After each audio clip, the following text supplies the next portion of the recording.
오늘은 강단에 세 개의 초에 불이 밝혀졌습니다. 그래서 대강절 세 번째 주일 대강절 초 세시란 시한수를 올려드리겠습니다.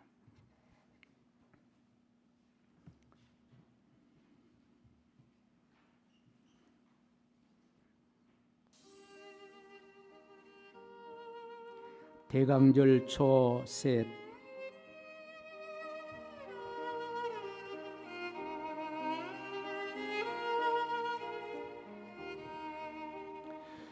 험한 세월 모진 찬바람에 얼어버린 내 가슴 녹이 시려 스스로를 태우시는 긍휼로 안으시어 온 가슴을 녹이시는 주님,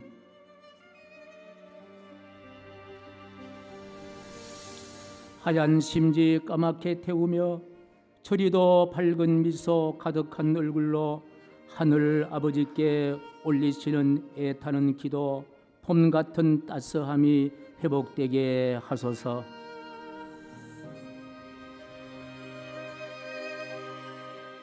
실바람에도 비틀거리고 차마 보기도 애처롭게 흔들리며 세상의 어둠을 딛고 선 갈보리 비로소 빛으로 찬란합니다.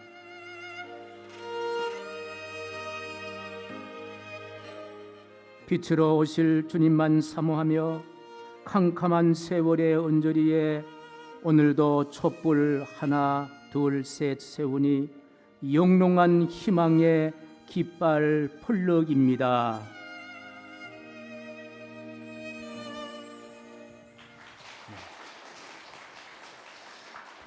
우리의 박수는 하나님께 올리신 줄로 믿습니다. 오늘 성가대가 거룩한 밤 찬양했는데 밤은 거룩하지가 않습니다. 그런데 밤은 캄캄하고 절망과 슬픔과 한숨이 있습니다. 그런데 왜 밤이 거룩하냐? 거룩한 분 예수 그리스도께서 탄생하시기 때문에 밤도 거룩한 줄로 확신합니다. 지난 한 주간 동안 세상에 사시면서 이런 걱정 저런 걱정, 이런 아픔 저런 아픔, 이런 고민들 저런 고민들 많이 있을 겁니다. 그런데 오늘은 해결하실 아버지 품에 왔습니다. 주님께서 팔 벌리고 우리를 안아주십니다. 주님 앞에 주님 품에 안기셔서 우리의 한숨도 우리의 절망도 우리 매임도 다 풀어내시고 오직 거룩한 밤 고요한 밤 메시아신 예수님으로 충만할 수 있는 축복된 시간 되기를 간절히 축복합니다. 오늘 본문은 지난주에 이어지는 말씀인데 바로 동방밭을 통해 주시는 별 이야기입니다. 지난주에도 말씀드렸지만은 동방박사가 바라본 별은 우리가 밤하늘에 바라본 별과 다른 별이었습니다. 동방박사가 바라본 별은 바로 오실 메시아를 상징하는 별이었습니다. 그러니까 동방박사 눈에 비친 그 별은 별이 아니라 메시아 예수께서 탄생하시는 바로 메시아 예수님이었습니다. 그래서 동방박사를 통해 들려주시는 별 이야기를 곰곰이 묵상하면 묻고 싶은 이런 질문이 있습니다. 도대체 지금 별 이야기를 하고 있는 동방박사들은 과연 누구일까? 제가 누구일까라고 질문한 것은 동방박사들의 출생지가 궁금해서도 아닙니다. 동방박사가 얼마나 공부했느냐, 얼마나 많이 배웠느냐도 궁금해서가 아닙니다. 동방박사의 가족사를 듣기 위함도 아닙니다. 동방박사가 얼마나 많은 재물을 가지고 있느냐, 거기에 대한 궁금함도 아니었습니다. 살다 보면 나를 소개할 수 있는 외형적인 것들이 많이 있습니다. 그 가운데 대표적인 것이 내가 얼마나 소유하고 있느냐, 아마 소유일 것입니다. 그런데 더 중요한 것은요, 이 소유물보다도 살아가는데 더 중요한 것은 도대체 내가 누구인가 스스로를 아는 것이 삶의 질이라든지 삶의 가치를 가늠할 수 있기 때문에 내가 누구인가를 아는 것이 더 소중할 수가 있습니다. 제가 이런 말씀을 드리면 아이고 목사님 사는 것이 별게 있습니까? 그렇게 살면 되는 거지요. 이렇게 그렇게 살면 되지요. 라고 말씀하실 분도 있을 것입니다. 물론 그렇게도 생각할 수가 있습니다. 그러나 그렇게 생각하고 산다면은 사는 것이 때로는요 장애물이 될 수가 있고 산다는 것이 짐이 될 수도 있다는 이야기입니다. 그냥 사는 것이죠라고 대답한다면은 우리의 일상들이 어쩌다 보니 해야 되는 일이 될 수도 있다라는 거예요. 우리의 일상적인 일들이 어쩌다 보니 해야 될 일이라고 생각되진다면요, 그것이 부담이 된다는 거예요. 저는 이렇게 설교를 합니다마는 저는 주일날 오후가 되면은 본문을 작정합니다. 본문을 가지고 말씀을 준비합니다. 한 주 내내 묵상하고 기록했다가 지우고 지웠다가 다시 기록하기를 반복합니다. 이것저것 다 하시고 설교 준비하신 목사님 때로는요, 부를 때도 있습니다. 제가 이 설교를 한 것이 얼마 됐는가 생각해 보니까 제가 대구에서 대학을 다닐 때에 거기에 노회에서 하는 성서신학원이 있었습니다. 대학교 1학년 때에 성서신학 입학해서 낮에는 대학을 다니고 밤에는 성서신학을 다니면서 2년 후에 그 노회에서 시취하는 전도사 고시에 합격을 해서 그때 이제 전도사가 되었습니다. 그리고 난 다음에 계속 설교를 했습니다. 군에 가서는 군종사병으로 내부반 예비를 드리며 계속 설교를 했습니다. 신대원 가서는 교육전사로 설교를 했고, 그리고 전임 전도사 부교육자 여기 와서 설교를 한 것이 가만히 연수를 따져보니까요 40년이 넘더라고요. 40년. 이 정도 되면은 아이고 목사님 뭐 설교 그리 준비할 필요 있습니까? 그냥 뭐 강단에 서면 설교가 나오지 않습니까? 라고 말씀하시는데 그렇게 되면 얼마나 좋겠습니까? 설사 저는 그렇게 한다 하더라도 저는 그렇게 하지는 않습니다. 왜 그런 거 하니까 설교를 들으신 여러분들에게 대하는 예의가 아니라고 생각하기 때문에 그렇습니다. 어머니가 밥을 짓는데 늘 식은 밥 만들어 주면은 안 되는 거잖아, 그죠? 그래서 저는 설교를 철저하게 준비합니다. 어쩔 수 없이 설교를 준비하지 않는다는 거예요. 어쩔 수 없이 설교를 준비하면요 대충 준비할 수 있고 부담스러울 수가 있습니다.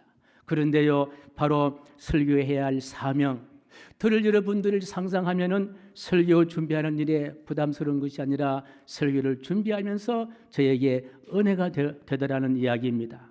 그래서 종종 이런 질문을 할 필요가 있다는 거예요. 나는 누구인가? 나는 어떤 일을 하고 있는가? 이런 질문입니다. 이런 질문은요 바로 성찰을 위한 질문입니다. 다시 말씀드리면 내가 바른 길로 가기 위한 질문이라는 말씀이에요. 우리 인생을 걸어갈 때에 지름길이라는 것은 없습니다. 그런데 중요한 것은요 바른 길은 반드시 있더라라는 이야기입니다. 그래서 우리에게 필요한 것은 또 하나의 시기가 아니라 나침판이 필요하다. 시기와 비슷한 나침판이 필요하다는 생각해 봅니다. 우리 인생의 나침판으로 오신 그분이 누구입니까? 그분이 바로 예수 그리스도라는 사실입니다. 예수님은 우리가 걸어갈 바른 길을 안내하시는 나침판이 된다는 거예요. 그리고 바른 길 그 자체가 되시는 분이 바로 예수님이십니다. 그래서 우리는 예수님은 나에게 누구신가? 이것은요 바로 신앙의 신념을 정리하고 신앙의 신념을 다시 한번 이야기할 수 있는 그와 같은 질문인 겁니다. 이 질문에 우리는 반드시 대답해야 됩니다. 대답할 이유가 있습니다. 그 이유는 무엇이냐? 바로 내가 바른 길을 걷기 위해서는 이 질문에 우리가 대답을 해야 된다는 거예요. 오늘 본문의 말씀에 이 질문에 대답한 분이 있으니 바로 동방박사 세 사람들입니다. 동방박사 세 사람들은 어떻게 대답합니까? 1930km란 먼 길을 걸어서도 반드시 만나야 할 그분이 바로 예수 그리스도라는 이야기입니다. 맹수들이 산길자를 찾는 사막을 지나는 위험을 감수하고도 찾아가서 만나야 할 그분이 바로 예수님이시라는 거예요. 발바닥이 다 헤어지고 넘어질지라도 3개월 동안 그러니까 발바닥이 그냥 남아있겠습니까? 물집이 잡히고 껍질이 다 벗겨진다 하더라도 쓰러지면 일어나서 감사한 마음으로 찾아가서 만나야 할 그분이 바로 누구이냐? 그분이 바로 예수 그리스도라는 이야기입니다. 그래서 예수를 만나서 황금을 드리고 유황을 드리고 몰약이라는 값비싼 향유를 다 쏟아부어도 조금도 아깝지 않는 그분이 바로 태어나신 예수 그리스도라는 이야기입니다. 그러니까 동방박사들이 쏟아놓는 별 이야기는요 곧 예수님의 이야기는 그분들에게 감동이었습니다. 기쁨이었습니다. 감격이었습니다. 감사함이 넘쳤다는 거예요. 메마른 광야 3개월 동안 걸어도 너무나 신기롭고 너무나 감사하고 춤추는 즐거움과 행복함이 있었다는 이야기입니다.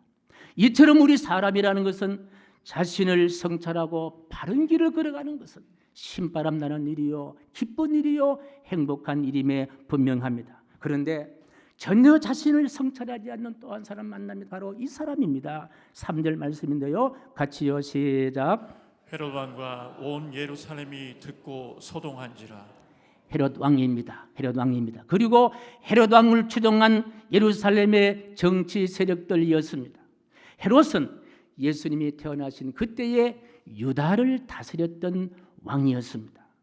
이 헤롯 왕은 단순히 그저 지방의 한 군주 정도가 아니라 로마의 원로원이 임명한 그와 같은 왕이었습니다.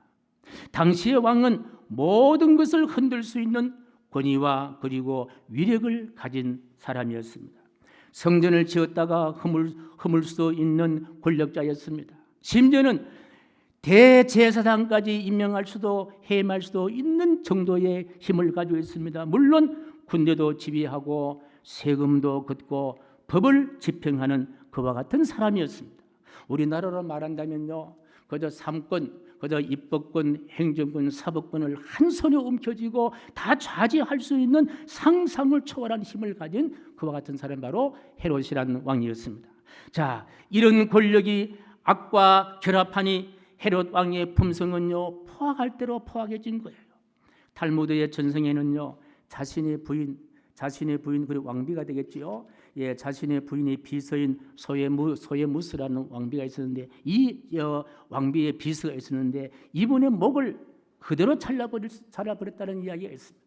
뿐만 아니라 부인을 죽여서 시신에 꿀을 부어서 7년간이나 보관한다는 아주 광기의 소유자가 바로 헤롯이었습니다. 그리고 두 아들의 목을 졸려서 질식사 시킨 인물이 바로 헤롯이라는 왕입니다.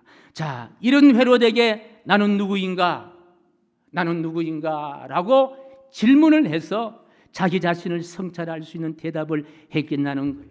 이런 성찰의 질문을 자기 스스로 했겠냐는 거예요. 저는 하지 않았다 생각을 해봅니다. 그렇다면 그에게 예수님은 바로 누구였습니까?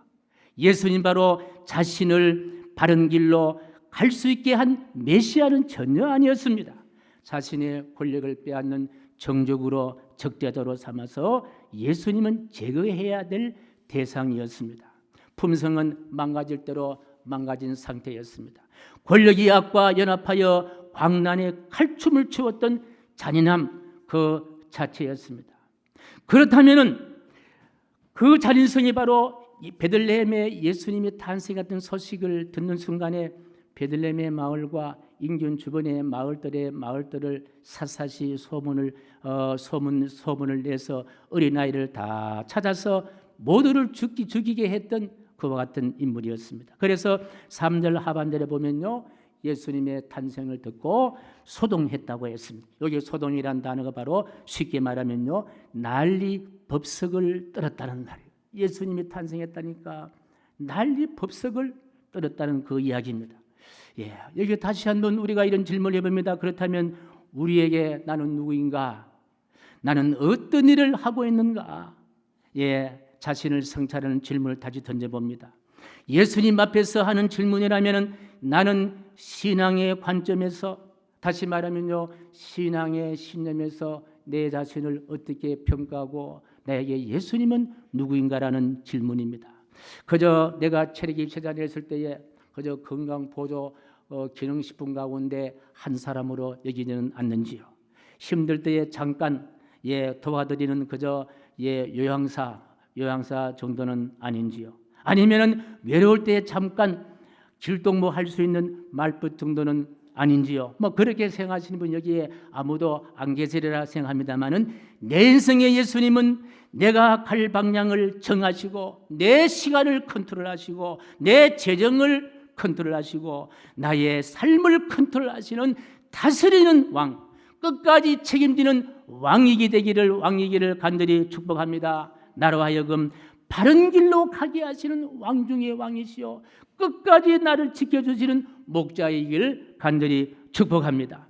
예, 믿음이라는 것은 내 인생의 왕자에서 내가 있던 그 왕자에서 나를 내려오게 하고 내 인생의 왕자의 예수 그리스도를 모시는 것이 바로 우리의 믿음이라면 그 예수님이 나를 인도하시고 나의 생사화복을 주관하시고 나를 푸른 초장으로 인도하실 분, 내 인생의 주인이 내가 아니라 바로 예수님이시다라는 결단이요 확신인 줄로 믿습니다. 그래서 동방박사들에게 별 이야기, 예수님의 탄생 이야기는 동방박사들의 감격이었습니다. 동방박사들에게 설렘이었고 경이로움이었고 춤을 추는 즐거움인 줄로 확신합니다. 그렇다면 우리의 얘기를 다시 한번 해봅시다. 나에게, 여러분에게 예수님은 누구입니까? 이 질문에 바른 대답을 위한 힌트는 바로 예수님께서 지신 십자가 사건의 그 대답에 힌트가 있습니다. 머리에 가시관 서시고 양손 양발에 굵은 못에 박히시고 옆구리에 창에 찔리시어 물 한 방울 피 한 방울 다 쏟아내시면서 죄 죽을 나를 다시 살려내신 그 예수님, 우리를 위해 죽어야 할 만왕의 왕이 바로 예수님이셨다는 겁니다. 그러니 예수님의 십자가 사건은 나에게 예수님은 누구신가? 이 질문에 분명한 대답을 할 수 있는 힌트요 해답인 줄로 확신합니다. 이렇게까지 나를 사랑하신 왕 앞에서 내 자리를 지키려 했던 헤롯처럼 살 수 없다는 것입니다. 동방박사들처럼 자신의 삶을 접어두시고 예수님을 나의 왕으로, 나의 주인으로 고백할 수 있는 우리 모두가 되기를 간절히 축복합니다. 사랑하는 교회 여러분, 예수님이 오십니다라는 이 소리의 헤롯은 자신이 가진 권력을 지키기 위해서 수많은 사람들을 희생시켰습니다. 자신만을 살기 위한 극한적으로 반응을 했습니다. 그러나 우리는 동방박사들처럼 예수님이 나의 삶의 전부입니다. 예수님 나의 삶의 주인입니다. 나를 다스리시는 왕 중의 왕으로 고백해야 될 줄로 확신합니다. 예수님 저를 위해 죽으신 예수님을 이제 나의 왕으로 모시겠습니다. 지금까지 내 삶의 왕자에 내가 있었습니다. 이제 나는 내려가겠습니다. 예수님이 내 마음의 중심에 오시옵소서. 예수님 나를 다스려 주시옵소서. 나를 인도하여 주옵소서. 나의 손을 잡아 주시옵소서. 이 고백이 대강들을 지나는 우리 모두의 고백이 되기를 간절히 축복합니다. 동방박사들이 들려준 별 이야기, 예수님의 이야기를 묵상할수록 분명해지는 것은 나는 누구인가의 대답입니다. 무슨 대답입니까? 나는 예수님의 다스림을 받는 사람이라는 거예요. 그러면 나는 무엇을 하고 있는가의 대답입니다. 예수님을 나의 왕, 나의 목자로 모시고 살아가야 할 존재임을 우리는 알아야 되겠습니다. 그래야 바른 길을 걸어서 하나님 아버지께로 갈 수가 있다라는 거예요. 자, 이 말씀 읽고 오겠습니다. 요한복음 14장 6절 말씀인데요. 같이 시작. 예수께서 이르시되 내가 곧 길이요 진리요 생명이니 나로 말미암지 않고는 아버지께로 올 자가 없느니라. 이 말씀이 우리의 레마의 말씀이 되기를 축복합니다. 여기 이런 고백으로 사신 실존의 인물 한 분을 소개하겠는데요. 이분은 그 영국의 평범한 구두 수송공이었습니다. 구두 수송공. 그분의 이름 바로 윌리엄 캐리. 여러분 많이 아마 들으신 인물일 거예요. 이분의 구두 수송공 가게는 좁았고 그저 하루하루 구두를 수선해서 먹고 사시는 그와 같은 평범한 사람이었습니다. 그래 먹고 사는 것은 사실 빠듯하게 살아가는 사람이었습니다. 그런데 이분의 가게 들어가면요 벽에 커다란 세계 지도를 하나 그려놨다는 거예요. 그리고 이분이 손님이 없으면요 그 세계 지도를 계속 물끄러미 바라보고 이런 기도를 합니다. 주님, 이 땅에 아직까지 이 세계에 복음을 받아들이지 않은 많은 나라가 있습니다. 주님, 저에게도 동방박사들이 바라본 그 별 하나를 보여주십시오. 그럼 제가 그곳에 가서 복음을 전하겠습니다라고 기도를 했다는 거예요. 결국 1793년에 윌리엄 캐리는요 인도행 배를 타게 됩니다. 뭐 돈도 없었고 그 부인이 얼마나 반대했겠습니까? 그러나 그도 무릅쓰고 인도에 도착한 후에 먼저 어느 장벽이 있잖아요. 어느 장벽에도 부딪혔고 또 살인적인 더위, 또 인도의 질병들, 가난들, 또 그곳에 가서 자녀들의 죽음도 아픔도 경험을 하게 됩니다. 그런데 이번에 일기장에는요 이런 말을 남겨둡니다. 나는 실패한 적이 없다. 포기하지 않았기 때문이다. 인도에 온 것을요 실망하거나 절망하지 않고 후회하지 않습니다. 동방바다처럼 바로 마음속에 떠오른 별 하나 붙잡고 인도에 정착을 했습니다. 그런데 놀라지 마십시오. 수십 년이 지나면서 윌리엄 캐리는요 인도에서 이 놀라운 일들을 펼칩니다. 40개 언어로 성경을 번역해서 전파했다는 거예요. 이분이 공부를 많이 한 분도 아니잖아요. 예. 그리고 최초의 근대 대학 중에 하나인 세람포로 대학을 이분이 설립했다는 거예요. 세람포로 대학, 인도의 유명한 대학이잖아요. 또 남편이 죽으면은 아내를 불에 태우는 사티라는 악습도 폐지했습니다. 그러나 한국에 사는 거 얼마나 다행입니까? 예. 뭐 만약 인도에 사태라는 풍습이 있었다면요 남편을 먼저 보낸 사람은요 지금 여기 살 수 없어요. 불에 다 타서 죽어야 되는 거예요. 이런 인도의 악습도 윌리엄 캐리가 폐지한 거예요.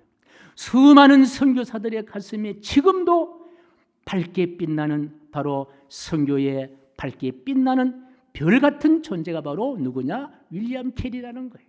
예. 선교 이야기할 때에 윌리엄 캐리를 빼고는요 선교를 이야기할 수 없을 정도로 위대한 인생의 흔적을 남겼습니다.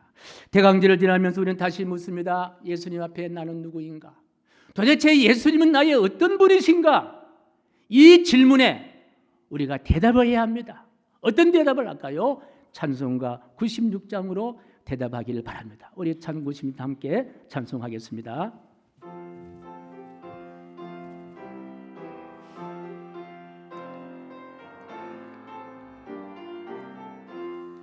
예수님은 누구신가? 우는 자의 위로와 없는 자의 풍성이며 천한 자의 높음과 잡힌 자의 노임되고 우리 기쁨 되시네. 예수님은 누구신가? 약한 자의 강함과 눈먼 자의 빛이시며 병든 자의 고침과 죽은 자의 부활되고 우리 생명 되시네. 예수님은 누구신가? 예수님은 누구신가? 주한 자의 정함과 죽을 자의 생명이며 죄인들의 중보와 멸망자의 구원되고 우리 평화 되시네. 예수님은 누구신가? 면교회의 머리와 온 세상의 구주시며 모든 왕의 왕이요 심판하실 주님 되고 우리 영광 되시네. 할렐루야. 바로 우리에게 예수님은 찬송 가사대로 이런 분이 바로 우리에게 예수님이시다. 저는 오늘 동방바다에 들려준 별 이야기 두 번째 이야기를 함께 나누었습니다. 그런데 지금은요 직접 하나님께서 이야기해 주신 별 이야기가 있습니다. 오늘 말씀의 8말씀인데요 6절 말씀이에요. 같이 읽겠습니다. 시작. 또 유대 땅 베들레헴아 너는 유대의 고을 중에서 가장 작지 아니하도다. 내게서 한 다스리는 자가 나와서 내 백성 이스라엘의 목자가 되리라 하였음이니이다. 아멘. 베들레헴 아주 작은 곳이에요. 보잘것없는 동네입니다. 그런데 예수님이 그곳에 계시니 베들레헴은요 큰 동네가 된 거예요. 예, 세계적인 관광지가 됩니다. 성지순례 갈 때에 베들레헴을 거쳐가지 않은 사람은요 아무도 없었다라는 거예요. 작아 보이고 보잘것없어 보이고 연약하고 염려와 슬픔의 자리를, 그러나 예수님이 그곳에 오시면 놀라운 자리, 기쁨의 자리, 행복한 자리, 감격한 자리가 된다는 거예요. 작은 자리 하나에 예수님이 오시면 역사적인 자리가 되더라는 거예요. 그렇습니다. 여러분은 가장 작지 아니합니다. 여러분을 통해서 새 일을 예수님이 행하신다는 거예요. 우리의 작은 베들레헴 같은 삶 속에 참되신 만왕의 왕이 오시면은 바로 세계적인 하나님의 영광을 드러낼 수 있는 삶이 될 수 있다라는 거예요. 오늘 우리가 그 별 앞에 동방박사처럼 엎드리고, 그리고 멋진 이름 윌리엄 캐리처럼 순종하며 우리 베들레헴에 오신 예수님을 환영하길 주님의 이름으로 간절히 축복합니다. 제가 말씀에서도 아이고 목사님 뭐 사는 것이 그렇지요, 뭐 이렇게 저렇게 되는 대로 살면 되지요. 물론 그렇게 생각할 수 있습니다. 그러나 그렇게 살면 우리 인생이 짐이 된다는 거예요. 부담이 된다는 거예요. 그러니 그냥 되는 대로 살아서는 안 된다는 거예요. 우리는요, 베들레헴처럼 작을지라도 나는 누구인가? 예수님이 오실 자리라는 거예요. 나는 무엇을 해야 하느냐? 바른 길을 인도하시는 예수님을 따라가는 삶을 살자는 거예요. 예수님이 우리의 왕이시고 우리의 목자가 되십니다. 예수님을 내 마음에 모시고 나의 주인으로 섬기며 바른 길, 멋진 길로 살아낼 수 있는, 올바른 길로 걸어갈 수 있는 저와 여러분 되기를 간절히 축복합니다. 오늘 우리가 동방박사들이 들려준 별 이야기를 두려움으로 아닌 순종으로 받기를 원합니다. 부담이 아니라 감사함으로 받기를 원합니다. 위험이 아니라 하나님의 부르심으로, 하나님의 인도하심으로 받을 수 있는 우리 모두가 되기를 주님으로 간절히 축복하면서, 그리하여 우리의 인생이 동방박사처럼 멋있고 감사하고 감격하고 즐겁고 기쁨이 넘치는 우리 모두가 되기를 주님의 이름으로 간절히 축복합니다. 하나님, 헤롯처럼 두려워하며 하던 우리의 마음을 거두어 주시고 동방박사처럼 윌리엄 캐리처럼 주께서 비치는 별을 바라볼 수 있도록 인도하여 주시고, 그 별이 가리키는 곳에서 우리 예수님 만나 경배하고 주님을 내 마음에 모시고 주님의 길을 따라가는 바른 길을 걸을 수 있는 우리 모두가 되게 도와 주옵소서. 예수님의 이름으로 기도하옵나이다. 아멘.